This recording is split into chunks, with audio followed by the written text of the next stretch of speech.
మోకాళ్ల నొప్పులు, gas, gut health వంటి సర్వ రోగాలకు నివారణి అరుణ యోగా ఆముదం.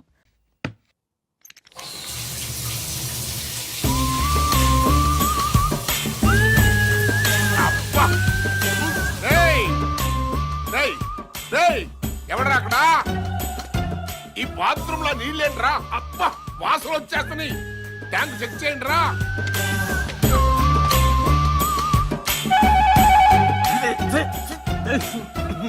అన్నా ట్యాంక్ లో డ్రైనేజ్ వాటర్ ఉందన్నా?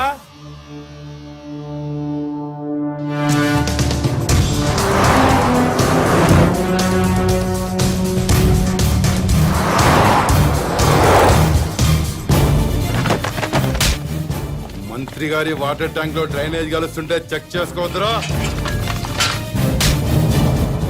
మంత్రి గారు అబ్బాయి సార్.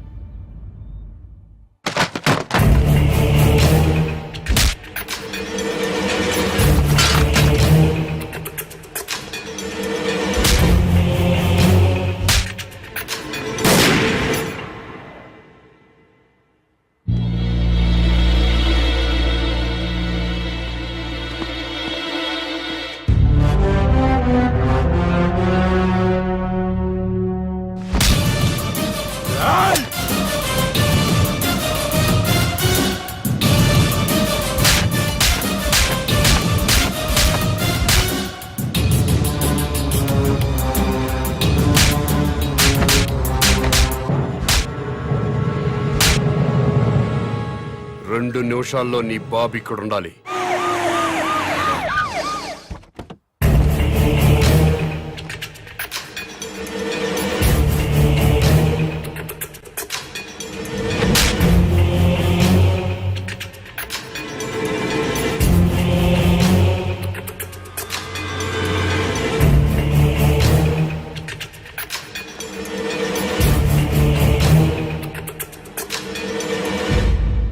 ఏం జరిగింది నాన్న? ప్రజలు తాగే మంచినీటిలో డ్రైనేజ్ వాటర్ కలిసింది. తెలిసింది. బాధపడుతున్నా, ఖండిస్తున్నా, దర్యాప్తు జరిపిస్తా, చర్యలు తీసుకుంటా. ప్రభుత్వ నిర్లక్ష్యం వల్ల పసివాడు చనిపోయాడని బాధపడుతున్నారా లేదా? ఎందుకు పన్నండి? నా సొంత బిడ్డ పోయినంత బాధగా ఉంది. నీ ఇంట్లో వాటర్ ట్యాంకులోకి డ్రైనేజ్ వాటర్ వచ్చి కలిసింది. ఆ నీళ్లు మీ ఒంటి మీద పడితేనే మీ మనుషులు ప్రభుత్వ ఉద్యోగులపై దాడి చేశారు. అవే నీళ్లు తాగి ప్రజలు చనిపోతే మీ మనుషులు ఎందుకు స్పందించలేదు? ప్రజలు బాధపడుతుంటే మీరు స్పందించలేదు, కానీ మీకు బాధ వచ్చినప్పుడు మాత్రం వెంటనే ఎందుకు స్పందించారు? తప్ప కాదా? తప్ప కాదా? తప్పే.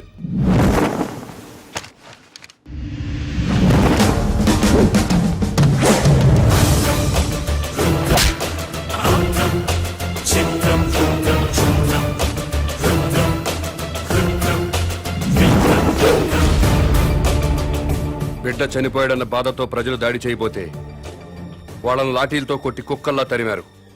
తప్పులేదు, లా అండ్ ఆర్డర్ మెయింటైన్ చేయాల్సిందే. మరి మంత్రి గారి కొడుకు వాళ్ళ మనుషులు దాడి చేస్తుంటే ఎందుకు మీరు లాఠీ చార్జ్ చేయలేదు? తప్పా కాదా? తప్పా కాదా? తప్పే సార్.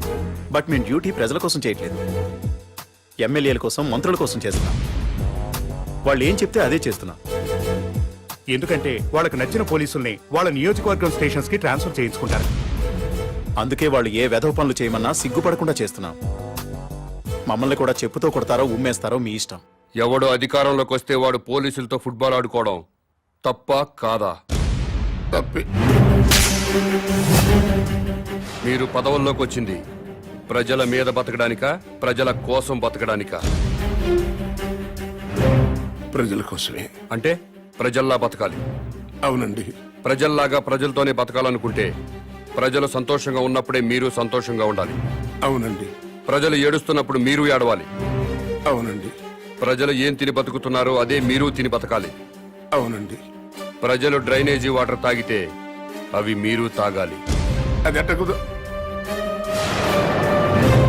రండి, ప్రజల్లా బతుకుదురు గాని.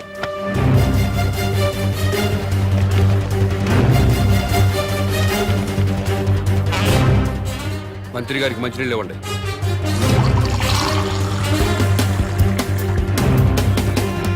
తాగు. నేను తాగలేదు, నువ్వు తాగలేవా? తాగు తాగు. రోజు మేము తాగేది అయ్యే. తాగు తాగు.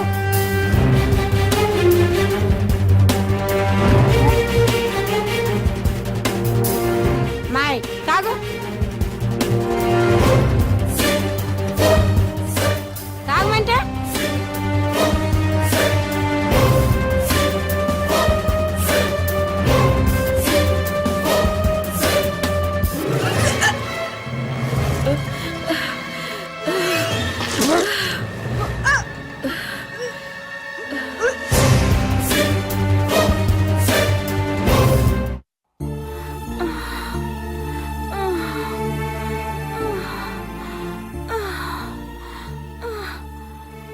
ఆ నీళ్లు తాగాక బస్తీలో పిల్లోడు చచ్చాడు.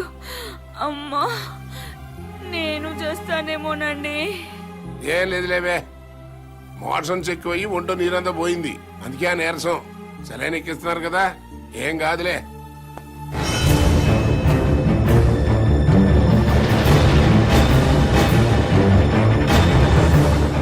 ఏంటిది ఇటు ఇళ్లలోకి తోసుకొచ్చేటివేనా? మీ ఇళ్లలోకి మేము టెస్ట్ అనుకుంటారా? ఏమనంటే ప్రెస్, మా ప్రైవేట్ జీతాలు ఉండవు. ఉండవు. ఏ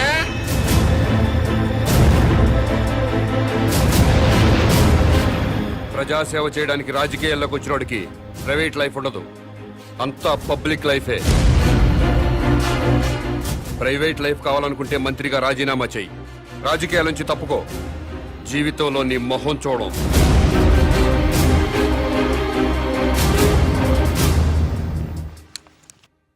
రాని రాని ఆపు ఆపు ఆపు ఆపు.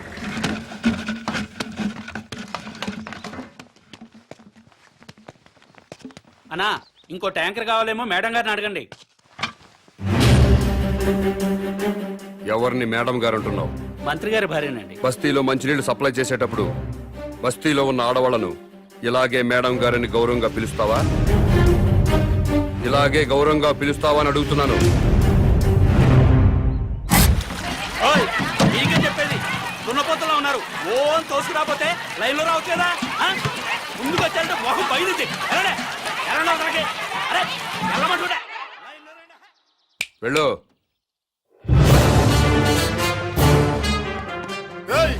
ఏం పని అదే? ట్యాంకర్ పంపించామంటే మేము మంచిగా కాక్కర్లేదా? ప్రజల్లా బతకండి. ఆహా, అది ఎలాగో తమరే సెలవే ఉండే. బస్తీకి వెళ్ళండి, ట్యాంకర్లు వస్తాయి. అక్కడ ఉన్న ఆడవాళ్లతో పాటు మీ ఆడవాళ్ళను కూడా బిందెలతో మంచినీళ్లు పట్టుకోమని చెప్పండి.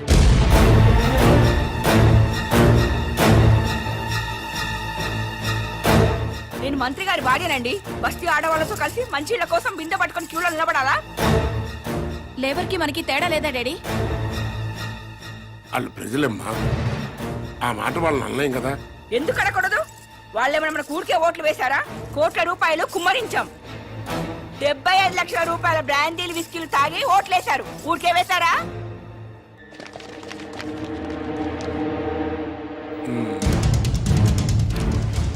ఆ మాట నాకు అనాలనే ఉంది, కానీ పబ్లిక్ లో అనలేం కదా.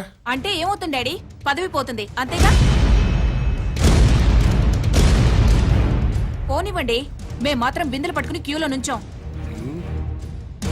సరే, నాకు తప్పేదే ఉంది.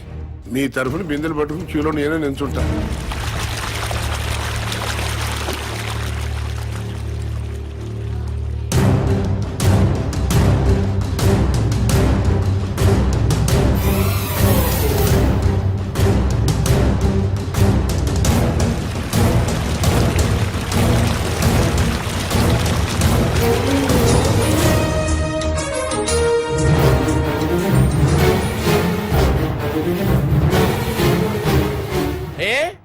బిందెలతో నిలబడి లైన్ లో నీళ్లు పట్టుకోవడానికి ఎందుకు బాధపడుతున్నారు?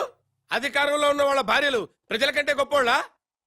బిందెలతో నీళ్లు పట్టుకోలేరా? ఈ ఒక్క మంత్రి గారి భార్య కాదు, అందరి మంత్రుల భార్యలు ఇలాగే లైన్ లో నిలబడి బిందెలతో నీళ్లు పట్టుకోవాలి. అప్పుడే ప్రజాస్వామ్యం బతుకుతుందని నేను మీకు మనవి చేస్తున్నాను.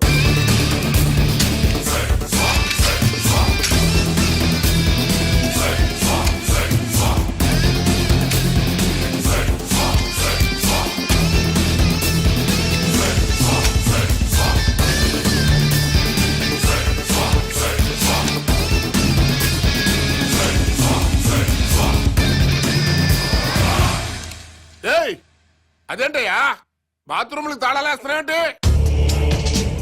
మీరు ప్రజల్లా బతకాలి కదండి.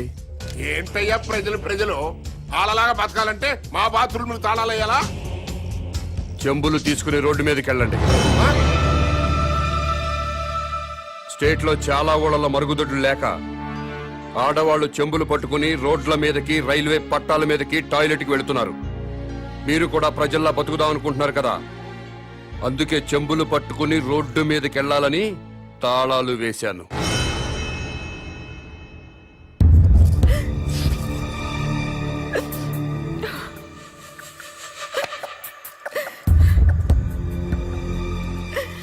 ఇంతకంటే చచ్చిపోవడం నయం. ఏంటి డాడీ ఇది? మినిస్టర్ గా మీరేం చేయలేరా? ప్రజల్లాగానే మనము బతకాలంటున్నాడు కదమ్మా. ప్రజలంతా చికెన్ గునియాతో బాధపడుతున్నారు, మనం కూడా చికెన్ గునియా తెచ్చుకోవాలా? లవ్ పేరు చెప్పి ఆడపిల్లల మీద యాసిడ్ పోసి చంపుతున్నారు, మనము చంపాలా? ఆర్గ్యుమెంట్ వద్దమ్మా. ఈ సమస్యకి ఒక్కటే పరిష్కారం. మనం జనంతో పాటు చెంబుట్టుకుని రోడ్డు మీదకి వెళ్ళకూడదు అనుకుంటే నేను ఎమ్మెల్యేకి రాజీనామా చేయాలి, మంత్రి పదవికి రాజీనామా చేయాలి. అసలు టోటల్ గా నేను రాజకీయ సన్యాసమే చేసేయాలి. అభిమానం ముఖ్యమో అధికారం ముఖ్యమో మీరే నిర్ణయించండి.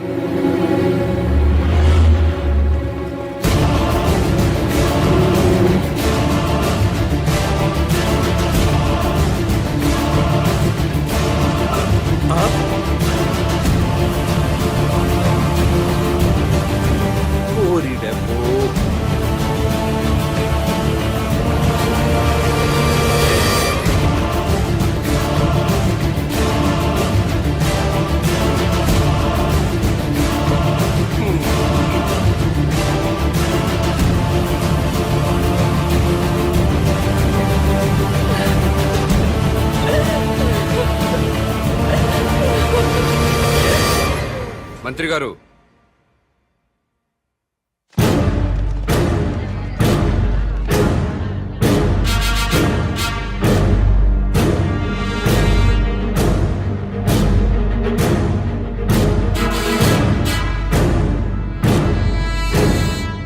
కన్నీళ్లు మంత్రుల కుటుంబాలకే కాదండి, మా ఊరు ప్రజలకు కూడా ఉంటాయి, మా ఆడవాళ్లకు కూడా ఉంటాయి. నలుగురిలో మొగుడు ముందు నిలబడడానికి కూడా ఆడది మొహాట పడుతుంది. అలాంటిది పొద్దున్నే చెంబు తీసుకుని రోడ్డు మీద నిలబడాలంటే ఎంత సిగ్గుపడుతుందో, ఎంత అవమానంతో చచ్చిపోతుందో తెలీదా సార్ మీకు? ఈ దేశంలో అన్నిటికంటే ఉప్పు చీప్ సార్. ఉప్పు కంటే కూడా ఆడదాని పరువు చీప్ అనేలా మీలాంటి నాయకులు ప్రవర్తిస్తున్నారు. మనుషులైతే సిగ్గుపడండి, మనసుంటే ఆలోచించండి.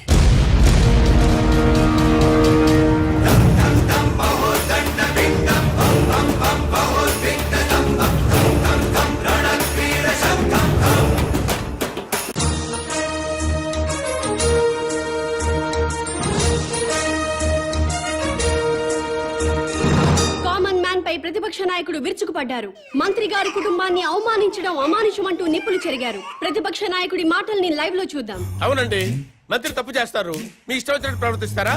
మంత్రి ఫ్యామిలీ ఏం పాపం చేసింది? వాళ్ళని రోడ్డు ఎక్కించి అవమానిస్తారా? బాత్రూమ్లకు తాళాలు వేస్తారా? ఆ గవర్నమెంట్ తప్పు చేయదా? తప్పు చేసి అసెంబ్లీకి తాళాలు వేస్తున్నారా? సెక్రటరీ తాళాలు వేస్తారా?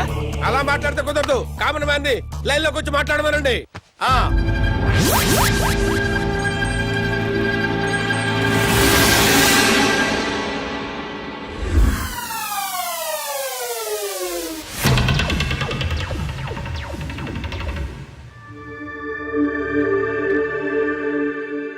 జానకిరామ్ గారు, మీరు ఇప్పుడు ఏ పార్టీలో ఉన్నారు? మాతృదేశం పార్టీలో అండి. ఎలక్షన్ టైంలో ఈ పార్టీని వదిలి ఇంకో పార్టీలోకి వెళ్ళినట్టున్నారు. అవునండి. ఏ పార్టీ సార్ అది? స్టార్ పార్టీలోకి జంప్ అయ్యాను సార్. దేనికి మారారు సార్? ఆ పార్టీ అధినేతకి ప్రజాబలం ఉంది, యూత్ బలం ఉంది, కొత్త పార్టీ. పైగా నేను సీనియర్ మోస్ట్ మెంబర్ ని, మినిస్టర్ కొట్టే అవకాశం కూడా ఉంది. అధికారంలోకి డెఫినెట్ గా వస్తుందని నమ్మకంతో చేరాను సార్. స్టార్ పార్టీలో జాయిన్ అయినప్పుడు ఆ పార్టీని, ఆ పార్టీ అధ్యక్షుడిని ఏదో పొగిడినట్టున్నారు. ఎస్, పొగిడాను. స్టార్ పార్టీలో సామాజిక న్యాయం ఉంది, అవినీతిపై పోరాటం ఉంది, ప్రజలపై ఆరాటం ఉంది. పార్టీ అధ్యక్షుడు నీతిమంతుడు. మాతృదేశం పార్టీ నుంచి బయటకు వచ్చినప్పుడు ఆ పార్టీని, ఆ పార్టీ అధ్యక్షుడిని ఏదో తిట్టినట్టున్నారు. తిట్టాను. మాతృదేశం అంతా వన్ మ్యాన్ షో సార్. అక్కడ ఆయన ఒక్కడే కింగ్ సార్. అందుకే బయటకు వచ్చాను సార్. సీనియర్లకు విలువ లేదు, జూనియర్లకు తావు లేదు, వెన్నుపోటు రాజకీయాలు. ఎలక్షన్ తర్వాత స్టార్ పార్టీ నుంచి ఎందుకు బయటకు వచ్చారు సార్? ఎలక్షన్స్ జరిగినాయి, పార్టీ పోయింది, గ్లామర్ పోయింది, ఇంకక్కడుండి మేము చేసేదే ఉంది. అందుకనే స్వగృహ ఆపరేషన్ తో మాతృదేశంలో చేరిపోయాం. స్టార్ పార్టీ నుంచి బయటకు వచ్చినప్పుడు ఆ పార్టీని ఆ పార్టీ అధ్యక్షుడిని ఏదో తిట్టినట్టున్నారు. తిట్టేశా. స్టార్ పార్టీ అధ్యక్షుడు అవినీతి పరుడు, కులం పిచ్చి, వర్గం పిచ్చి, పార్టీ టికెట్లు అమ్ముకున్నారు. నిజంగా స్టార్ పార్టీ అధ్యక్షుడికి కులపిచ్చి ఉందా సార్? చచ్చ లేదు సార్. డబ్బులు తీసుకుని ఎమ్మెల్యే టికెట్లు అమ్ముకున్నారా సార్? లేదు లేదే. నిజంగా స్టార్ పార్టీ అధ్యక్షుడు అవినీతి పరుడా సార్? No no no. మరెందుకు సార్ స్టార్ పార్టీని పార్టీ అధ్యక్షుడిని విమర్శించారు? మరి తిట్టకపోతే బయటికి ఎలా వస్తాను సార్? మళ్ళీ మాతృదేశం పార్టీలో జాయిన్ అయినప్పుడు ఆ పార్టీని ఏమని పొగిడారు సార్? మాతృదేశం పార్టీ నాకు రాజకీయ జన్మనిచ్చిన పార్టీ. ఆ పార్టీలో చేరితే మా అమ్మ కౌగిల్లో చేరినట్టుంటుంది. హ్. తిరిగి నా పుట్టింటికి వచ్చినట్టుంది. ఆ పార్టీ కోసం నా ప్రాణాలు ఇస్తా. ఆ పార్టీ కోసం రక్తం దారపోస్తా. మీరు ఇప్పటికే స్టేట్ లో ఉన్న అన్ని పార్టీలు మారారు. ఇలాంటి రాజకీయ నాయకుల్ని ప్రజలు ఏమనుకోరా సార్? ఏంటి సార్ జనం గురించి మాట్లాడతారు? వాళ్ళు ఏంటనుకున్నారు సార్? మందు పోయిస్తే ఓట్లేస్తారు సార్, డబ్బులు ఇస్తే ఓట్లేస్తారు సార్, క్యాస్ట్ ని బట్టి ఓట్లేస్తారు సార్. ఒక అభ్యర్థి గుణాన్ని బట్టి ఎవరైనా ఓట్లేస్తారా సార్? వెయ్యరు సార్ వాళ్ళు. అందుకే మేమేం చేసినా వాళ్ళు మమ్మల్ని తిట్టే హక్కు లేదు సార్. అది సార్ జరిగింది. ఏంటి సార్ జనాన్ని ఇలా అన్నాను కోపం వచ్చిందా మీకు? నిజంగా జనం మంచోళ్ళు అయితే ఒక సిన్సియర్ అభ్యర్థిని ఎందుకోరు సార్? వాళ్ళు చేసేది తప్ప కదా సార్? వాళ్ళని ఎలా బాగు చేయాలని నేను ఆలోచిస్తున్నాను సార్. దాని గురించి ఆలోచిస్తున్నాను సార్ నేను.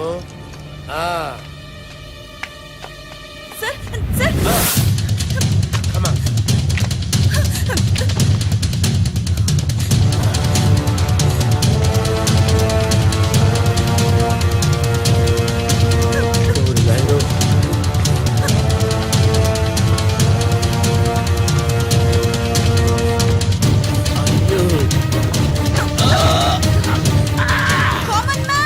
ఇతను పారిపోతున్నాడు, రండి.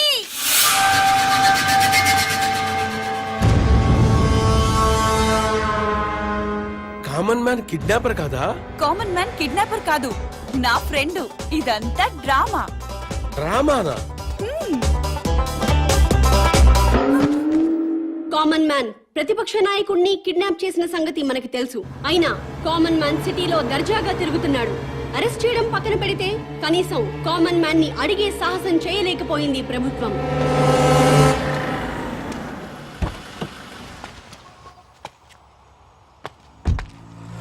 నమస్తే సార్. నమస్తే. నేను గవర్నర్ గారి పిఏనండి. గవర్నర్ గారు మీతో మాట్లాడుతూ ఉన్నారు. హలో సార్, ఒక్క నిమిషం మాట్లాడండి సార్. హలో బాబు, నువ్వు చేసే పనులన్నీ అభినందించదగ్గవే. కానీ మంత్రుల్ని కొట్టడాలు, ప్రతిపక్ష నాయకుడిని కిడ్నాప్ చేయటం చట్టవ్యతిరేక చర్య. అలా కాకుండా సొసైటీ కోసం ఏం చేయదలుచుకున్నావో, ఎందుకు చేస్తున్నావో నాకు చెప్పు. నేను నీకు సహాయం చేస్తాను. మీరు నిజాయితీ పరులు సార్. తప్పకుండా మీ మాట వింటాను. మీతో పాటు ప్రజా ప్రతినిధులందరినీ సమావేశపరచండి.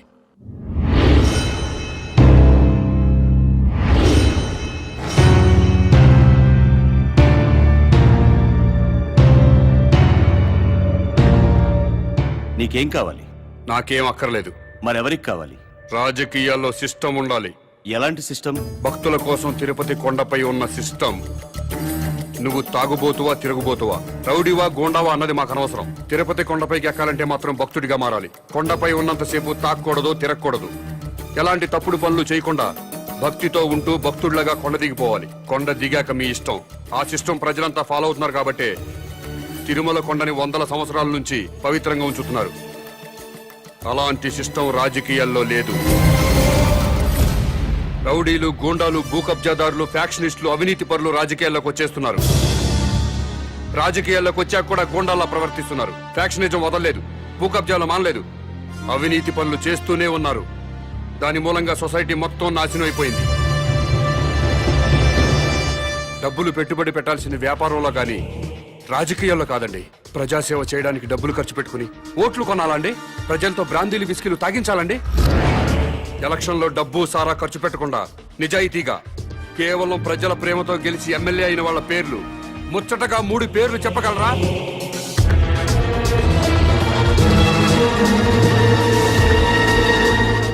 పది కోట్లు ఖర్చు పెట్టి ఎలక్షన్లో గెలుస్తున్నాడంటే రేపు 100 కోట్లు సంపాదించుకోవచ్చన్న వ్యాపార సూత్రం తప్పితే ప్రజాసేవ చేయడానికి కాదు. అందుకే రాజకీయాల్లో సిస్టమ్ ఉండాలి. ఎలాంటి సిస్టమ్ ఉంటే రాజకీయాలు బాగుపడతాయో నువ్వే చెప్పు. ఎలక్షన్లో ఎమ్మెల్యేగాను ఎంపీగాను నిలబడ్డవాడు ఎలక్షన్ కమిషన్ ఆధ్వర్యంలో రాష్ట్ర రాజధానిలోనే ఉండాలి. నామినేషన్లు వేశాక ఓట్లు అడగడానికి ప్రజల మధ్యకి వెళ్ళడానికి వీల్లేదు. ఇంటింటికి తిరగడానికి వీల్లేదు. పాదయాత్రలు ఊరేగింపులు ఉండడానికి వీల్లేదు. మీటింగులు స్పీచులు ఇవ్వడానికి వీల్లేదు. పార్టీ జెండాలు పట్టుకుని ఏ పార్టీ కార్యకర్త ప్రచారం చేయడానికి వీల్లేదు. ఎలక్షన్లో నిలబడ్డ పార్టీల గురించి, పార్టీ అభ్యర్థుల గురించి టీవీల ద్వారా, పత్రికల ద్వారా ప్రజలకు ఎలక్షన్ కమిషనే తెలియజేయాలి. అది చూసి జనం వాళ్ళకి నచ్చిన వాళ్ళకే ఓట్లేసుకుంటారు. తెలీదా? మేము ప్రజల్లోకి వెళ్ళకపోతే మా పార్టీ సిద్ధాంతాలు ఓటర్లకు ఎలా తెలుస్తాయా? పాదయాత్రలు చేసుకుంటూ ఇల్లు తిరిగి ప్రచారాలు చేసుకోకపోతే మా పథకాలు, మా వాగ్దానాలు ప్రజల్లోకి ఎలా చొచ్చుకుపోతాయని. ఊరేగింపులు లేకుండా, మీటింగ్లు లేకుండా, కార్యకర్తలు జెండాలు పట్టుకోకుండా ఎలక్షన్ ఎలా చేస్తామండి? అసలు మేమే ఎమ్మెల్యే అభ్యర్థులమని జనానికి ఎలా తెలుస్తుంది? మీరు ఇల్లు తిరిగి ప్రచారం చేయకపోతే మీ పార్టీ సిద్ధాంతాలు ప్రజలకు తెలియవా? తెలీదు. ప్రభుత్వ ఆరోగ్యశ్రీ పథకం పెట్టింది. వైఎస్ఆర్ గారు ఇల్లు తిరిగి ప్రచారం చేశారు. ఆరోగ్యశ్రీ పథకం పెట్టామని టీవీల్లోనూ పత్రికల్లోనేగా ప్రకటించింది. ప్రజలందరికీ తెలియలేదా? ఆసుపత్రికి వచ్చి వైద్యం చేయించుకోవడం లేదా? ఎన్టీ రామారావు గారు 2 రూపాయలకే కిలో బియ్యం పథకం ప్రవేశపెట్టారు. 2 రూపాయలకే కిలో బియ్యం ఇస్తున్నామని ఇల్లు తిరిగి ప్రచారం చేశారా? పత్రికల్లోనేగా ప్రకటించారు. రాష్ట్రం మొత్తం తెలియలేదా? ప్రభుత్వ పథకాలన్నీ టీవీలు, పత్రికల ద్వారా ప్రజలకు తెలియంగా లేంది మీరే ఎలక్షన్లో నిలబెట్ట అభ్యర్థులని ప్రజలకి తెలియదా? ఆ సంగతి మీకు తెలియదా? తెలుసు. అయినా మీరు ఎలక్షన్లో జనం మీద పడతారు. ఎందుకంటే ఓట్ల కోసం డబ్బులు పంచాలి. జనానికి కులం పిచ్చి, మతం పిచ్చి ఎక్కించాలి. మీకు ఓట్లేరు అన్న వాళ్ళపై పోలీసు కేసు పెట్టి వేధించాలి. హత్య రాజకీయాలు చేయాలి. ప్రాణాలు తీయకుండా ప్రజాస్వామ్యాన్ని ఎన్నాళ్ళు హత్య చేస్తారు? ఆ హత్యల్లో ఎన్నాళ్ళు ప్రజల్ని భాగస్వాములను చేస్తారు? నోటి మాటతో వేయాల్సిన ఓటుకి 1000 కోట్లు ఎందుకు ఖర్చు పెడుతున్నారు? గెలిచాక మళ్ళీ 1000 కోట్లు ఎందుకు సంపాదిస్తున్నారు? ఈ మోసం జరగకుండా ఉండాలంటే నేను చెప్పిన సిస్టం పెట్టి తీరాల్సిందే. భారతదేశం బాగుపడాల్సిందే. లేదా ప్రతిపక్ష లీడర్ కిడ్నాప్ అయినట్టు ముఖ్యమంత్రి కిడ్నాప్ అవుతాడు.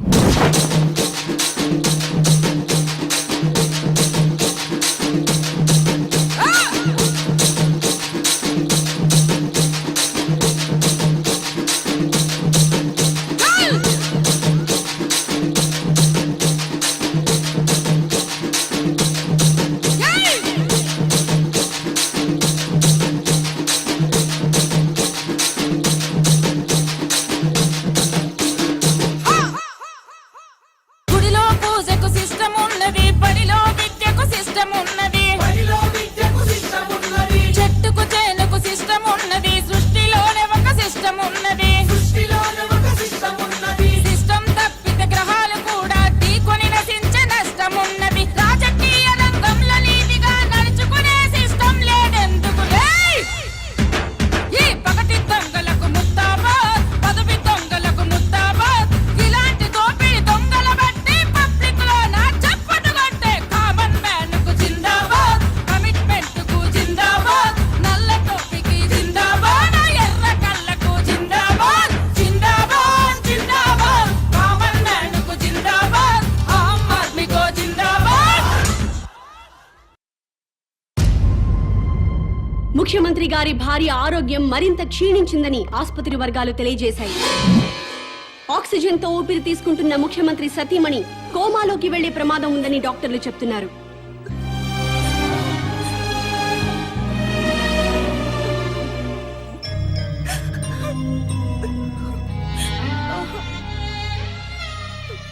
ఆశయం గొప్పదే, అమ్మ గొప్పదే.